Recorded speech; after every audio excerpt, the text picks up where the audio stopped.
My name is Jeff Coon. I'm the brewmaster at Frankenmuth Brewery here right in downtown Frankenmuth, Michigan. And we're all about the beer here at Frankenmuth. Beer has been brewed on this site since 1862, which makes us the oldest operating brewery in the state of Michigan, which is kind of an exciting thing. And because we're in a German town, we do a large portion of our beer, our German beers, both lagers as well as ales. And then I do a variety of other beers as well. And on a hot, humid summer day like today, this beer is pretty darn tasty, that's for sure. Watch, I'm going to make the guy drool behind the camera.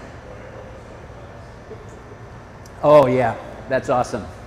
This is malted barley, and this malted barley is the prime ingredient in the beer that we make here at Frankenmuth Brewery. And what we do is we get the barley and then we crush it upstairs in our mill. And what we're trying to do is separate the germ from the husk, because it's the germ that we take and convert those starches in that germ to sugars that I can ferment to make beer. This process is called? This is the mash kettle. And in the mash kettle, we mix the malted barley with hot water at a certain temperature, and we cook it or mash it for 60 minutes. After that happens, then we take the entire mash, now it's called, and we transfer it over to the kettle in which I'm leaning against. It's called the lauter tun. And here in the lauter tun, all we're doing is we're separating that sweet liquid from the grain that's left behind, because I no longer need this grain. But the beauty of this grain is I don't just take and throw it away. This particular grain here I give to a local farmer, and he feeds his cows and sheep with it. So then we separate it, and then we send that liquid back to our boil kettle, and in the boil kettle we boil it. And we boil this for anywhere from 60 to 90 minutes, and that's when we add these beautiful things called hops. And the hops are what give beer its flavor profile, if you will. Things like boldness and spiciness, and some would even say a little bitterness.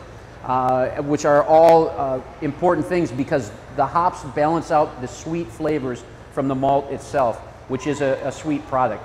After that boiling takes process, then we take and we transfer it over to the final vessel called the whirlpool. And in the whirlpool, we're just whirlpooling out all the things that we put in, like the hops, like any of the proteins that coagulate together because of the boiling process, and to get it ready to send to the fermenter a very clear liquid. This is the fermentation building, and in the fermentation building we take that sweet liquid that we produced in the brew house and we turn it into beer. Because it doesn't become beer until we add that little ingredient called yeast, because the yeast, which is alive cultures, they actually begin fermenting or consuming the sugars there. And then we have some byproducts, byproduct one being ethanol, which people like, which is the alcohol. We have carbon dioxide, which people like, is because that's the carbonation in the beer. And so the beer here will sit, depending on the beer, it'll take anywhere from 2 weeks to 50 days to produce it. Your normal ales are 14 days and done.